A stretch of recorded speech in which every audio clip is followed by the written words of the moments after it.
वो एक बहुत ही बेहतरीन क्रिमिनल प्रोफाइलर है जिसके पास आम लोगों से कहीं ज्यादा अच्छी याददाश्त है। वो एक बार मिले किसी सहकर्मी के फ्लोर को पल भर में याद रख सकता है, यहाँ तक कि अपनी महिला सहकर्मियों के मेकअप में हुए छोटे से बदलाव को भी उसकी आंखें पकड़ लेती है। लेकिन वो थोड़ा अजीब ही है। खुद को जिंदा महसूस करने के लिए उसे बंजी जंपिंग का पागलपन सवार है। जहाँ लोग इसे कभी कभार करते हैं, वही वो एक ही बार में दर्जनों बार कूद सकता है। उसके मनोचिकित्सक का मानना है कि उसकी भावनाएं खत्म हो रही है, क्योंकि सिर्फ बहुत ज्यादा रोमांच या किसी केस को सुलझाते वक्त ही उसे खुद के जिंदा होने का एहसास होता है। लेकिन इतनी तेज याददाश्त वाले इस क्रिमिनल प्रोफाइलर के पास सिर्फ 10 साल पहले अपने परिवार की हत्या वाली रात की यादें नहीं है। उस वक्त एलेक्स सिर्फ एक आम हाई स्कूल का छात्र था। उस रात वो हमेशा की तरह ठीक 8 बजे स्कूल से निकला और बस पकड़कर घर के लिए निकल पड़ा। लगभग 8:50 पर एलेक्स पॉश इलाके में बने अपने शानदार घर पहुंचा। उसने आदत के अनुसार दरवाजे का पासवर्ड डाला और भारी दरवाजा खोला। अंदर पूरा अंधेरा था। इतनी शांति थी कि किसी को भी डर लग जाए। एलेक्स ने स्विच ऑन करने की कोशिश की, लेकिन लाइट नहीं जली। सिर्फ बिजली चमकने पर थोड़ी सी रोशनी अंदर आ रही थी। जैसे ही वो अपने अंकल को आवाज लगाने वाला था, उसे अपने पैरों के नीचे कुछ अजीब सा महसूस हुआ। खिड़की से आ रही हल्की रोशनी में उसने जमीन पर पड़ी चीज उठाई। वो एक जिक्सॉ पजल का टुकड़ा था जिस पर एक अजीब सी तस्वीर बनी थी। लेकिन इस घर में कभी किसी ने पजल नहीं खेला था। इससे पहले कि वो कुछ और सोच पाता, उसे पैरों के पास कुछ हल्का गर्म और चिपचिपा सा महसूस हुआ। हालांकि रोशनी कम थी, लेकिन एक पुलिस परिवार में पले बढ़े होने के कारण उसे तुरंत समझ आ गया कि वो खून था। जमीन पर खून के निशानों का पीछा करते हुए उसने देखा कि उसके अंकल, जो हमेशा बहुत शांत रहते थे, वह खून से लथपथ जमीन पर बेजान पड़े हुए थे। पुलिस ने तुरंत मौके को सील कर दिया। इस केस को सुलझाने की जिम्मेदारी उस वक्त के नए डिटेक्टिव केविन को दी गई। उसके लिए यह सिर्फ एक मर्डर केस नहीं था, बल्कि उसके करियर की सबसे बड़ी चुनौती थी, क्योंकि मरने वाला शख्स सिर्फ उसका सीनियर ही नहीं था, बल्कि पुलिस विभाग का एक बहुत ही सम्मानित अधिकारी था। फॉरेंसिक की शुरुआती रिपोर्ट के अनुसार उन्हें किसी नुकीली चीज से एक ही वार में मारा गया था। मौत का समय रात के करीब 8 बजे का बताया गया। मौके पर बाहर से किसी के जबरदस्ती घुसने के निशान नहीं थे और शरीर पर बचाव करने का भी कोई निशान नहीं था। इसका मतलब था कि हत्यारा उनका कोई बहुत करीबी था जिस पर उन्हें पूरा भरोसा था। इसलिए सारा शक मौके पर मौजूद इकलौते चश्मदीद गवाह एलेक्स पर आ गया। पूछताछ रूम में केविन के सवालों का एलेक्स ने जो जवाब दिया वो काफी अजीब था। उसे स्कूल से निकलने, बस में बैठने और पासवर्ड डालकर अंदर आने तक की सारी बातें याद थी। लेकिन जैसे ही बात घर के अंदर घुसने के बाद की आती तो उसकी याददाश्त बिल्कुल गायब हो जाती थी, जैसे दिमाग एकदम खाली हो गया हो। आखिरकार कोई सीसीटीवी फुटेज न होने की वजह से एलेक्स पर जुर्म साबित नहीं हो सका। हालांकि उसका कुछ याद न आना शक पैदा करता था, लेकिन उसे सजा देने के लिए ये काफी नहीं था और पुलिस रिमांड का समय भी खत्म हो गया था। इसलिए केविन को मजबूरन एलेक्स को छोड़ना पड़ा। वापस उस खाली और बड़े से घर में आकर एलेक्स ने एक बहुत ही अजीब हरकत की। वो सीधा उस जगह गया जहां उसके अंकल गिरे थे और खून की गंध वाले उसी फर्श पर लेट गया और ठीक वैसे ही पोज बनाया जैसे उसके अंकल मरे पड़े थे। उस पल उसे एक भ्रम हुआ जिसमें उसने खुद को एक नुकीली चीज से अपने अंकल पर वार करते देखा और फिर मुड़कर अजीब तरह से किसी और देखा। इसी तरह उसने भयानक डरावने सपनों और खुद पर शक करते हुए पूरे 10 साल गुजार दिए। 10 साल बाद एलेक्स एक क्रिमिनल प्रोफाइलर बन गया। शायद उस रात का सच जानने के लिए या खुद को बेकसूर साबित करने के लिए उसने उसी पुलिस स्टेशन में काम करने का फैसला किया जहां उसके अंकल काम करते थे। लेकिन इन 10 सालों में वह किसी आम इंसान की तरह नहीं जिया था। उसका बर्ताव अजीब था और उसमें भावनाएं नहीं थी। पुलिस स्टेशन में सब उसे थोड़ा पागल समझते थे। हालांकि एलेक्स ने पुलिस विभाग ज्वाइन कर लिया था, लेकिन केविन की नजरों में वो आज भी मुख्य संदिग्ध था। केविन का मानना था कि एलेक्स ने पुलिस विभाग इसलिए ज्वाइन किया है ताकि वो केस की जांच पर नजर रख सके, या शायद ये उसकी कोई गहरी साजिश थी। जिस दिन एलेक्स के अंकल की बरसी थी उसी दिन पुलिस स्टेशन में एक नई रिपोर्ट दर्ज हुई। 4 लोगों के एक परिवार में छोटे बेटे की घर पर ही हत्या कर दी गई थी। एलेक्स ने मौके पर पहुंचकर कमाल की समझदारी दिखाई। वो परिवार वालों के रोने धोने से भटका नहीं, बल्कि उसने तुरंत आसपास की चीजों में अजीबोगरीब बातें नोटिस की। दीवार पर लगे सर्टिफिकेट्स बता रहे थे कि मरने वाला बच्चा अपने बड़े भाई से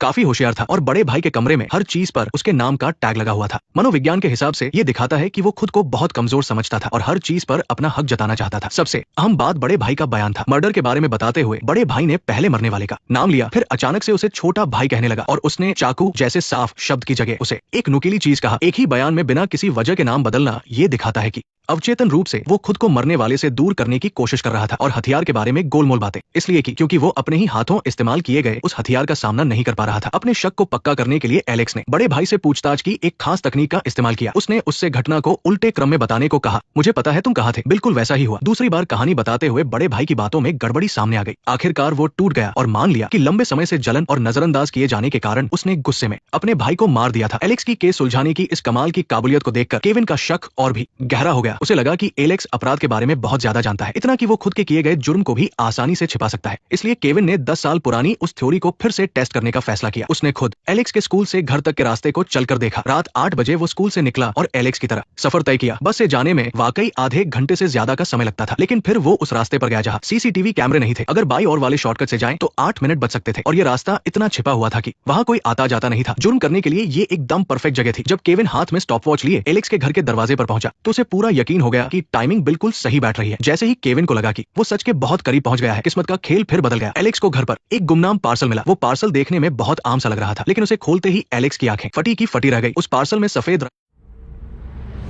रंग का एक जिक्सो पजल का टुकड़ा था। पल भर में ही एलेक्स डर से कांप उठा। वो पागलों की तरह भागकर अपने कमरे में गया और 10 सालों से धूल खा रहे सबूतों वाले बॉक्स से वो पजल का टुकड़ा निकाला जो उसे उस रात मर्डर वाली जगह से मिला था। जब दोनों टुकड़ों को एक साथ जोड़ा गया तो वो बिल्कुल फिट बैठे। एलेक्स को साफ तौर पर समझ आ गया कि 10 साल पुराना वो शैतान फिर से वापस आ गया है। इसका मतलब वो हमेशा से अंधेरे में छिपकर एलेक्स पर नजर रखे हुए था। उसने एलेक्स को बड़ा होते और उसे तड़पते हुए देखा था और अब उसने फिर से अपना खेल शुरू करने का फैसला कर लिया था। ये पजल का टुकड़ा सिर्फ एक चेतावनी नहीं बल्कि एक डेथ नोट था। इसका साफ मतलब था कि फिर से किसी की जान जाने वाली है। 10 साल पहले उसने अपनी आंखों के सामने अपने अंकल की दर्दनाक मौत देखी थी। वो उसकी जिंदगी का सबसे डरावना सपना था। लेकिन 10 साल बाद एक क्रिमिनल प्रोफाइलर होने के बावजूद उसे फिर से उस हत्यारे का तोहफा मिला था। और जब भी कोई मरता एक नया पजल का टुकड़ा भेज दिया जाता। ये किसी खूनी रस्म की तरह लग रहा था। जब दोनों पजल के टुकड़े एक दूसरे से पूरी तरह जुड़ गए तो एक बहुत ही खौफनाक तस्वीर सामने आई। उस तस्वीर में एक रस्सी एक औरत के मुंह से होकर दूसरी औरत के कानों से जुड़ी हुई थी। वो रस्सी उन दोनों पर कसकर लिपटी हुई थी। तस्वीर के दाईं ओर एक कॉटन कैंडी की गाड़ी थी जो देखने में बहुत अच्छी लग रही थी। बैकग्राउंड में 3 मासूम बच्चे भी खेल रहे थे। इतनी ज्यादा हिंसा और इतने ज्यादा सीधेपन का ये विजुअल कंट्रास्ट उस कातिल के दिमाग की पहचान था। ये कोई आम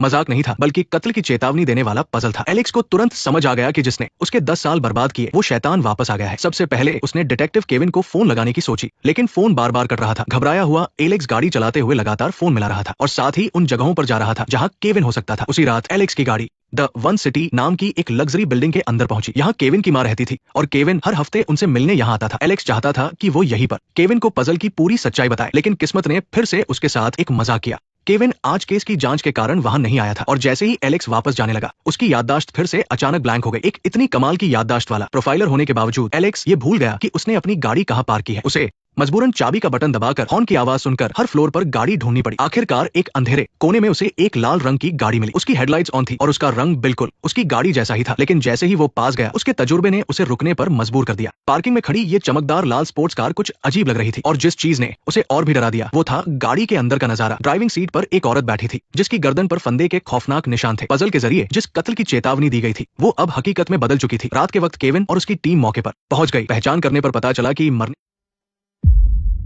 वाली औरत लिली थी जो इसी लग्जरी बिल्डिंग की मालकिन थी। साथ ही वो एक बहुत महंगे बार की भी मालकिन थी। मौके की जांच करने से पता चला कि कातिल बहुत ही शातिर और ठंडे दिमाग वाला था। लिली का महंगा डिजाइनर बैग बिना छुए बगल वाली सीट पर रखा था। अंदर रखे पैसों को किसी ने हाथ भी नहीं लगाया था। सिर्फ सिक्योरिटी कार्ड गायब था। इससे ये साफ हो गया कि ये लूटपाट के लिए किया गया कत्ल नहीं था। गाड़ी के अंदर लाश को देखकर केविन की आंखों में कई तरह के सवाल थे। 10 साल पहले एलेक्स के अंकल की हत्या हुई थी तो एलेक्स सबसे पहला चश्मदीद था और अब 10 साल बाद लिली का कत्ल हुआ तो भी एलेक्स ही सबसे पहला चश्मदीद था। पुलिस की थ्योरी के हिसाब से इतने सारे इत्तेफाक किसी गहरी साजिश की तरफ इशारा करते हैं। इसलिए उसने एलेक्स को पकड़ा और उससे सीधे पूछताछ की। सवालों का सामना करते हुए एलेक्स ने सारी बात सच सच बता दी और आपस में जुड़े हुए पजल के वो दोनों टुकड़े दिखाए। ये साबित करने के लिए कि ये एक सीरियल किलिंग का मामला है। उसने समझाया कि कातिल उसे कोई मैसेज देना चाहता है लेकिन केविन जैसे प्रैक्टिकल पुलिस वाले के लिए ये सब किसी पागल इंसान की बकवास जैसी लग रही थी। एलेक्स के बयान को क्रॉस चेक करने के लिए केविन ने अपनी मां को भी फोन किया। मां ने कंफर्म किया कि एलेक्स वाकई में घर आया था और उसे ढूंढ रहा था। हालांकि इस पूरी टाइमलाइन में एलेक्स के पास कत्ल करने का कुछ वक्त था लेकिन फिर भी उसका जवाब ठीक ठाक था। हालांकि केविन ने अभी हार नहीं मानी थी। वो फिर से एलेक्स के मनोचिकित्सक से मिलने गया। वो ये जानना चाहता था कि क्या एलेक्स ने हाल ही में पजल या कत्ल से जुड़े किसी ख्याल के बारे में बताया है। लेकिन डॉक्टर ने मरीज की प्राइवेसी का हवाला देते हुए एक भी शब्द बताने से साफ इनकार कर दिया। अब इस केस की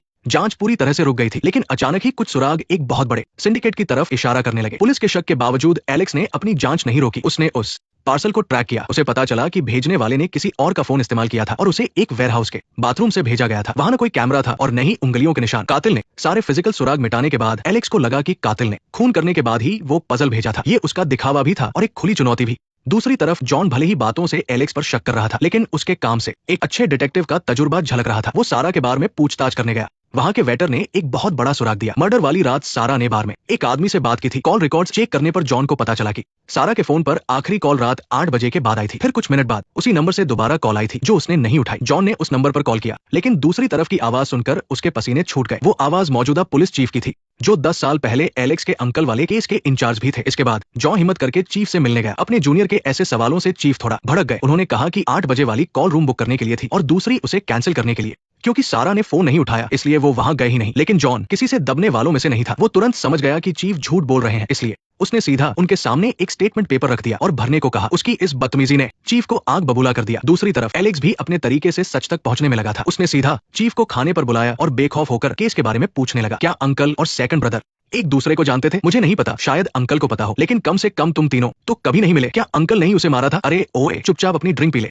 इसके बाद एलेक्स घर लौट आया। बाहर तो शांति छा गई थी, लेकिन उसके दिमाग में सवालों का तूफान अभी शुरू ही हुआ था। वो अपने बोर्ड पर उस पजल का डिजाइन बार बार बना रहा था। उसका हर एक हिस्सा उसके दिमाग में कांटे की तरह चुभ रहा था। वो अपने ख्यालों में कातिल के मर्डर का पूरा सीन दोहराने लगा। ग्लव्स पहने हुए, पीछे की सीट से सारा का गला घोंटना, खून न बहे इसलिए नसें बचाना, हर काम इतनी सफाई से कि कोई निशान न बचे। इसका मतलब कातिल सिर्फ चालाक नहीं बल्कि बेहद बेरहम भी था, जैसे वो शांति से कोई टारगेट पूरा कर रहा हो। ये सिर्फ एक मर्डर नहीं था बल्कि किसी मुश्किल सर्जरी को अंजाम देने जैसा था। कातिल ने एक्सेस कार्ड इसलिए नहीं चुराया कि उसे सारा के घर जाना था, बल्कि उसे अपना अगला शिकार करना था। तभी नैनी घर जाने के लिए तैयार हो रही थी। एलेक्स ने ध्यान दिया कि घर में क्लासिकल म्यूजिक बज रहा था। ये बिल्कुल वही धुन थी जो सारा के मर्डर के वक्त गाड़ी में बज रही थी, और 10 साल पहले उसके अंकल की मौत के वक्त भी यही धुन बजी थी। जैसे ही नैनी दरवाजा खोलकर बाहर गई, इलेक्ट्रॉनिक गेट की आवाज ने एलेक्स की पुरानी यादें ताजा कर दी। उसे लगा जैसे वो 10 साल पहले वाले वक्त में पहुंच गया। उसने देखा कि अंधेरे में एक परछाई खड़ी उसे घूर रही है। ऐसा लग रहा था मानो पिछले 10 सालों से कातिल उसी पर नजर रखे हुए था और बस उसके जागने का इंतजार कर रहा था। अगर किसी को किसी लाश को ठिकाने लगाना हो तो लोगों के बीच कई डरावनी कहानियां मशहूर है। कुछ कहते हैं कि मुर्गे की तरह बाथरूम में उसका खून बहाकर धो दो, फिर कुल्हाड़ी से उसके छोटे छोटे टुकड़े कर दो और सूटकेस में भरकर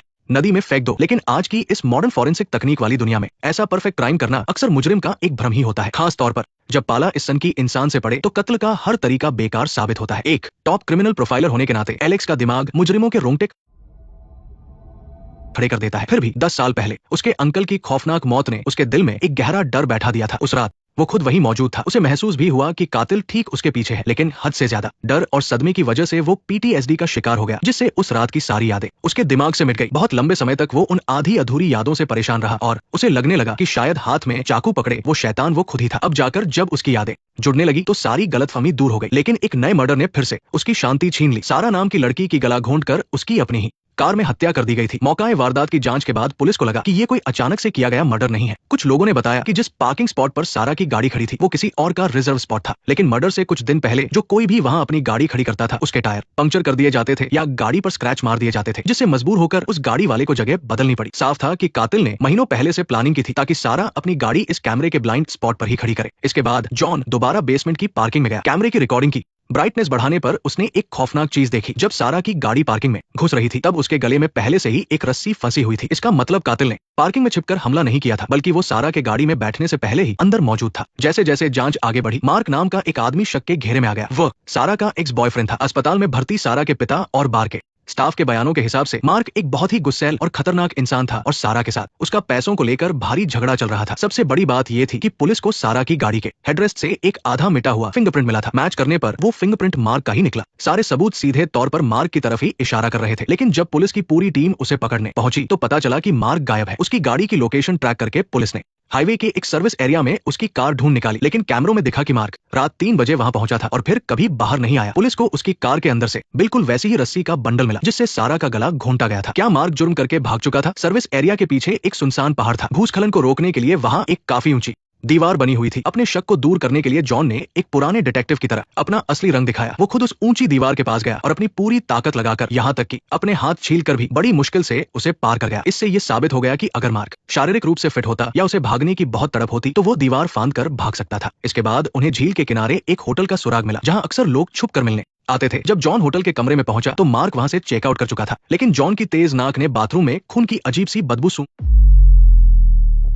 बेसिन के नीचे उसे खून के कुछ छींटे भी मिल गए जो साफ नहीं किए गए थे। तुरंत ही पुलिस की भारी टीम ने वहां चप्पे चप्पे की तलाशी शुरू कर दी। झील के किनारे सूटकेस घसीटे जाने के निशान मिले। जॉन ने बिना देर किए गोताखोरों की टीम को बुलवा लिया। कुछ ही देर बाद पानी से एक भारी लाल रंग का सूटकेस निकाला गया। जैसे ही सूटकेस खोला गया सबकी सांसें अटक गई। उसके अंदर कपड़े नहीं थे बल्कि एक इंसान की कटी हुई लाश के टुकड़े थे। ना सिर था ना हाथ पैर थे, बस उसका धड़ बचा था। जॉन को तुरंत लगा कि सारा को मारने के बाद मार्क ने किसी और को भी मार डाला है, लेकिन एलेक्स ने सूटकेस देखकर एक बिल्कुल ही अलग कहानी बताई। एलेक्स का लॉजिक बहुत सॉलिड था। सारा को मारने वाला कातिल बहुत चालाक था। उसने मर्डर वाली जगह को डरावनी हद तक साफ कर दिया था और हर बार अपनी निशानी के तौर पर एक पजल भेजता था, लेकिन इस बार लाश के टुकड़े करने का तरीका बहुत ही अनाड़ी और गुस्से से भरा हुआ था। और सबसे बड़ी बात, एलेक्स को इस बार कोई पजल नहीं मिला था। डीएनए टेस्ट की रिपोर्ट ने एलेक्स के शक को सच साबित कर दिया। जिस लाश का सिर काटा गया था वो और कोई नहीं बल्कि उनका मुख्य संदिग्ध मार्क ही था। पूरा केस पलक झपकते ही पलट गया। मार्क एक कातिल से सीधा पीड़ित बन चुका था, तो फिर उसे किसने मारा? इसके बाद एलेक्स का शक मार्क की पत्नी एमिली पर गया। पुलिस स्टेशन में पूछताछ के दौरान एमिली हद से ज्यादा दुखी नजर आ रही थी, लेकिन एलेक्स ने गौर किया कि उसका ये दुख सिर्फ एक दिखावा था, सिर्फ नाटक था। अपने शक को पक्का करने के लिए एलेक्स ने खुद उसके घर जाकर मिलने का फैसला किया। एमिली के घर पर एलेक्स ने कमरों की सजावट देखकर समझ लिया कि पति पत्नी लंबे समय से अलग अलग रह रहे थे। जब एलेक्स ने उस पर दिमागी दबाव बनाना शुरू किया तो एमिली आखिर फंसने लगी। उसने मान लिया कि उसके पति ने एक बार शिकायत की थी कि सारा को जो घर दिया गया था वो बहुत महंगा था। ये पहली बार था जब एमिली ने ये नाम सुना था, लेकिन सबसे गहरा राज तो एमिली के अतीत में छिपा था। बचपन से ही उसके पास अपना खुद का कोई कमरा नहीं था। फिर एक दिन जब वो छोटी थी उसके घर में आग लग गई, जिसमें उसकी दादी और बहन की दर्दनाक मौत हो गई। सिर्फ वो अकेली बची थी। पर जब एलेक्स ने जानबूझकर ये बात छेड़ी तो एमिली के चेहरे पर कोई अफसोस या पछतावा नहीं दिखा, बल्कि अपना खुद का कमरा पाने की एक अजीब सी खुशी झलक रही थी। उसका ऐसा बेरहम रवैया देखकर एलेक्स समझ गया कि वो बिना किसी भावना वाली एक खतरनाक शैतान है। उसी बीच जॉन को भी दूसरी तरफ से एक बहुत बड़ा सुराग हाथ लग गया। अपनी जांच में उसने पाया कि एमिली की पर्सनल लाइफ बहुत उलझी हुई थी और वो कई लड़कों को डेट कर रही थी। उनमें से एक टेनिस कोच सबसे ज्यादा शक के घेरे में था। जब जॉन उस कोच से मिला तो उसकी नजर सीधे उसके हाथों पर गई, जिन पर ढेर सारी बैंडेड लगी हुई थी। ये चोटें बिल्कुल वैसी ही जगह पर थी जहां जॉन के हाथों में ऊंची दीवार फांदते समय चोटें आई थी। हालांकि ये लगभग तय था कि मुजरिम एमिली और वो टेनिस कोच ही है, लेकिन पुलिस के पास कोई पक्का सबूत नहीं था। एलेक्स ने जॉन को सलाह दी कि वो दोनों के बीच दरार पैदा करे। एमिली जैसी चालाक औरत के मुकाबले उस कोच को डराना और उसका सच उगलवाना बहुत आसान था। इंटेरोगेशन रूम में जॉन ने कोच का ब्रेन वॉश करना शुरू कर दिया। उसने उसे भड़काते हुए कहा कि एमिली के घर पर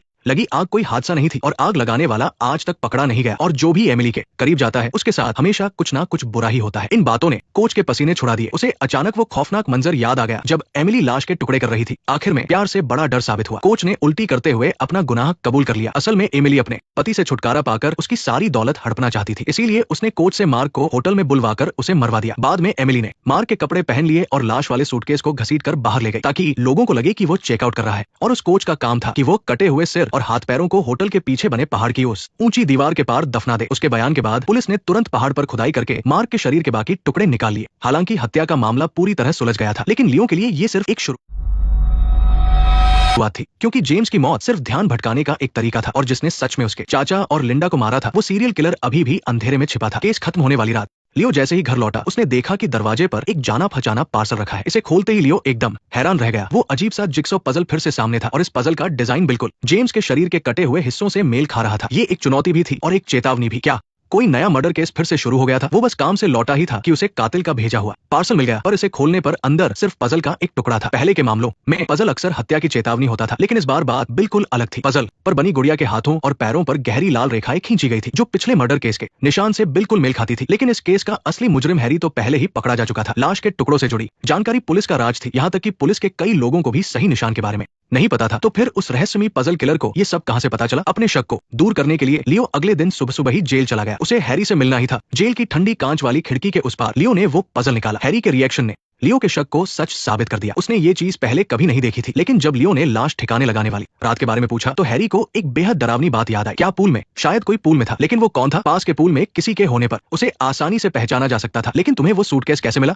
मुझे लगा कि तुमने काफी गहराई में खोदा होगा। पूल के आने जाने वाले रास्ते पर मैंने कांच के हल्के निशान देखे थे। दो लोग एक सूटकेस लेकर जा रहे थे। इसका मतलब है कि हैरी के जाने के बाद असली पजल किलर वहां गया था। उसने न सिर्फ सब कुछ देखा था, बल्कि शायद किसी वजह से पहियों के नकली निशान भी बनाए थे। वो सीरियल किलर दरअसल हमेशा उनके आसपास ही छिपा था, एक भूत की तरह सब कुछ कंट्रोल कर रहा था। जब लियो पजल केस में बुरी तरह फंसा हुआ था, तभी एक अलग सी दिखने वाली फैक्ट्री में मौत हो गई और ये मामला अचानक पजल की पहेली को सुलझाने की एक चाबी बन गया। मरने वाले का नाम जॉर्ज था, जो फैक्ट्री का एक सीधा साधा मजदूर था। जब वह अपने 3 दोस्तों के साथ शराब पी रहा था, तभी अचानक जहर से उसकी मौत हो गई। घटना वाली जगह अंदर से पूरी तरह बंद थी। सीसीटीवी में दिखा कि उन 3 दोस्तों के अलावा कोई और अंदर बाहर नहीं गया। ये साफ तौर पर किसी जान पहचान वाले का काम लग रहा था। पुलिस ने तुरंत उन तीनों दोस्तों पर शक किया। ऐसा लग रहा था कि हर किसी पर शक किया जा सकता है, लेकिन लियो और केविन की गहरी जांच के बाद ये शक एक एक करके गलत साबित हो गया। टॉम पर कर्ज तो था, लेकिन वो पहले ही काफी पैसा चुका था, इसलिए थोड़े से पैसे के लिए किसी को मारने की जरूरत नहीं थी। डेविड तो बहुत डरपोक था, उसमें जहर देने की हिम्मत ही नहीं थी। और बात करें पीटर की, तो वो कुछ मिनटों के लिए गायब जरूर हुआ था, लेकिन असल में वो अपने परिवार वालों से मिलने गया था, इसलिए उसके पास पक्का सबूत था। इसके बाद लियो ने फिर से जगह की जांच की। उसने देखा कि जॉर्ज का कमरा छोटा जरूर था, लेकिन बहुत साफ सुथरा था। हर चीज बिल्कुल सही जगह पर रखी थी, जैसे वो किसी खास काम की तैयारी कर रहा हो। शीशे पर लगी जॉर्ज और उसके दोस्तों की फोटो देखकर लियो के दिमाग में अचानक कुछ आया। सच बहुत ही दर्दनाक था। दरअसल 1 साल पहले जॉर्ज का बेटा भी इसी फैक्ट्री में काम करता था। उस दिन जॉर्ज किसी काम से बाहर गया था और अपने बेटे को इन तीनों दोस्तों के भरोसे छोड़ गया था, लेकिन इन तीनों ने शराब पीने के चक्कर में सैम को अकेले ही मशीन चलाने दी, जिससे सैम का हाथ बेल्ट में फंस गया। उस जानलेवा पल में इन तीनों ने सबसे पहले उसे बचाने की नहीं सोची,